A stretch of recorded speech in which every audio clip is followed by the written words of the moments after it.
Salamat, Papalos. Thank you. Napakagwapo pala ng ating speaker. Si Miss Joyce Panare.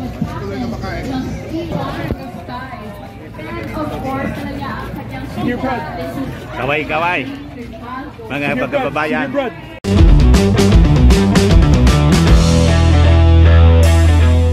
Ito naman po yung bago naming product na binibenta online. Eye Glow Serum, whitening po siya. Tingnan ninyo yung epekto sa aking anak na architect before and now. Yung mga inquiries po ninyo, dumiretso na lang kayo sa kanyang Facebook account, Riz Maravillas. Launching. Yan po siya. Yan si speaker po. Speaker Martin Romualdez, mga kababayan. Ayan. Ayan po.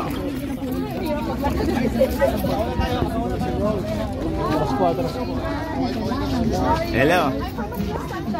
You're my boss. Mr. Speaker. Selfie tayo. Dito malapit. Kid Kong, submit please. Hello po, Mr. Speaker. Hello po, Mr. Speaker. Yung batang drama po. Oh my God. Radyo Pilipinas. Isang batang haligilas. Hello. Ayan. Festival. Salamat, Papalos. Thank you. Napakagwapo pala ng ating speaker. Si Miss Joyce Panare.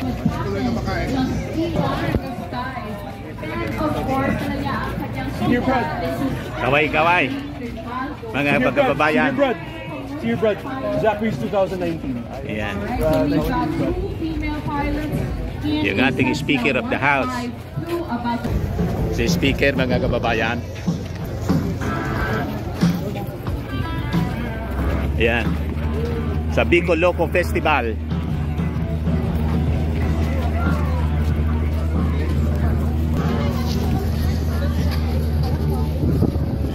Mamaya magpapalabas yan siguro ng statement doon sa medyo po medyo wala masyadong init, napakainit kasi po. Doon tayo. Nakikipag-interact muna siya sa mga tao, mga kababayan. Dali lang. Lapit-lapit tayo.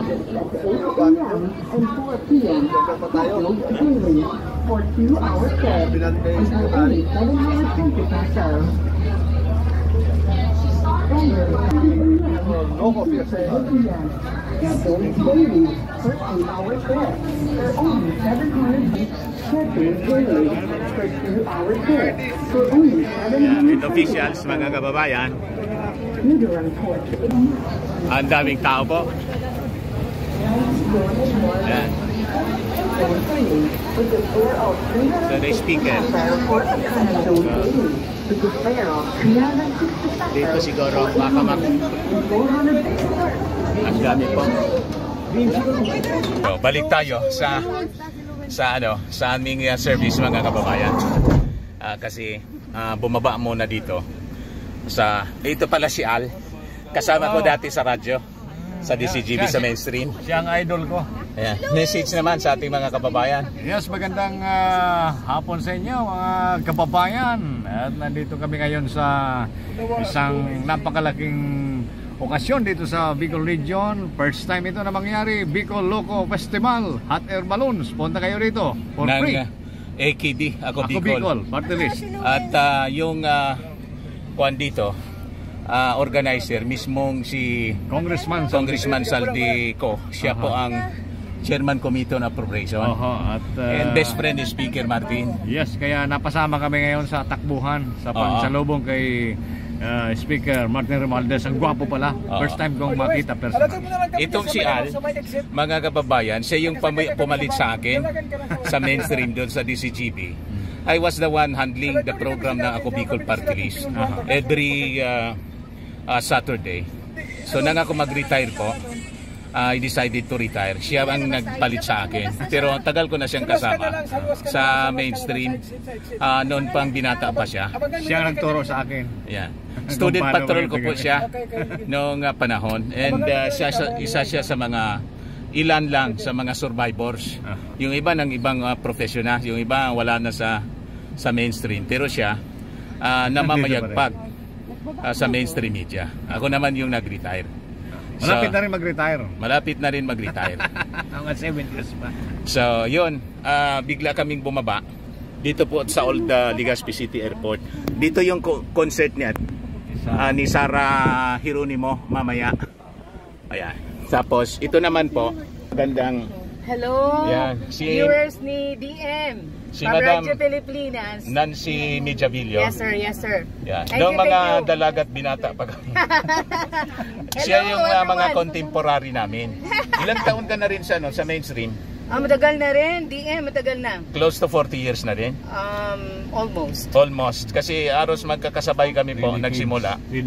Sabi ko nga, ang kinikwento ko po, second year college pa lang ako. Nag-start ako as reporter. At nakikita ko si Madam, dalaga pa noon. Pero nasa kwan siya, nasa government station. Ano yung dati mong station noon? The same lang naman, Radyo ng Bayan before and now Radyo Pilipinas. Apa. Hello DM, support mo din po yung aming station, the followers of DM. Magaling talaga to for Radyo Pilipinas. Please support our Radyo Pilipinas Albay DM. Please come in also our page. More on stories about the government. What's the government is doing. Si Kwa pala? Yes. Si Erwin, Congressman Erwin Tolfo, nandiyan sa inyo? Sa amin siya. Sa Manila siya? Yes po. Ayan, so may programa. At saka yung isa pa, dating kasama na, yung kasama din sa mainstream, dating taga SMNI, si Mike Abe. Yes, sa amin din siya. Sa Manila ngayon, Opo, ano? Opo. So ngayon, magkakasama kami mga kababayan for this coverage ng Bicol Loco Festival. Yes, quite exciting and fun. Yeah, please support our tourism DM because sabi nga ni Kong Saldi, tourism creates more job and it's good for our economy. At ipaliwanag na rin natin, kasi may mga naninira talaga, mga inggitiro siguro, na bakit diba hindi nakalipad yung hindi lumipad naman niya. Lumipad naman siya, nag-float siya, kaya lang hindi siya itinuloy sa malakas ang hangin. Malakas kasi yung hangin. Yung consideration po, yung siyempre, we cannot sacrifice the safety ng mga ng mga Operator. Yung sumasakay doon, ang tawag doon? Yung mga skydivers. Hindi. Pilot. Mga pilot noon na mga hot air balloons. Commercial pilots. Actually, may nakausap ako DM. Different Countries. May mga tawag dito, Americans, may Chinese din siyempre. At saka mga Europeans. Kasi ang sabi doon,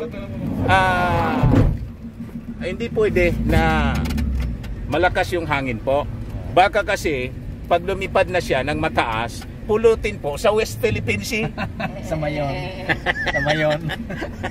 O kung hindi, maka doon sa crater ng Mayon Volcano. So, dapat safety muna. At saka yung kwento mo nga dyan. Ang mga pilots is from America, England, Brazil, Sweden, France, Netherlands, Belgium at may China nga. May China. Pero hindi man po siya yung pinadala ni Xi Jinping. Iba naman po. Friendly siyang Chinese tourist dito at nakikisama naman po. Huwag kayong yung mga nanonood sa atin. Huwag kayong lalo yung mga taga rito na bumisita from different provinces. Kasi po, suspended man lang. Bukas ba, Madam Nancy? Opo. Bukas tuloy pa rin siya. Kaya ngayon lang po, sinuspend, di ba, Al? Sinuspend muna. And mamayang gabi, yung si Sarah G. Yan, dumating na po si Sarah G. And this is free. At saka si Bamboo. And this is free. 3 days ito. Walang cost from the government. Sagot dito, mga kababayan, ni Congressman Saldico ng Ako Bicol Party List po. So yun ang gusto nating linawin, mga kababayan. So right now, mga kababayan namin ng Ako Bicol Kasi yung service natin hindi pwede, walang karpas. Ito may karpas to. Pupunta kami doon sa isang barangay sa Daraga na kung saan mga kababayan ano nga yung groundbreaking, may project doon supported by the House of Representatives, AKP Congressman Saldico, and of course si Speaker Martin. Yun lang muna mga kababayan, kasi malayo pa yung travel namin. Mga ilang kilometers from Legazpi, ito Daraga yon. Ito yung old airport. Dito kami dati sumasakay. This is 3 minutes drive galing sa bahay. Pero ngayon, bayan, yung airport ng International, Bicol International Airport, mga 30 minutes drive, magkasama na yung konting traffic. Pero kung diretso, mga 10 to 15 minutes drive ko, yung Bicol International Airport. Ngayon, kuwan siya po, malapit doon yung project po ng Ako Bicol with Speaker Martin Romualdez, na siya yung bisita para po manguna sa groundbreaking. Meantime, ako po si Dante Maravillas, babay muna po mga kababayan.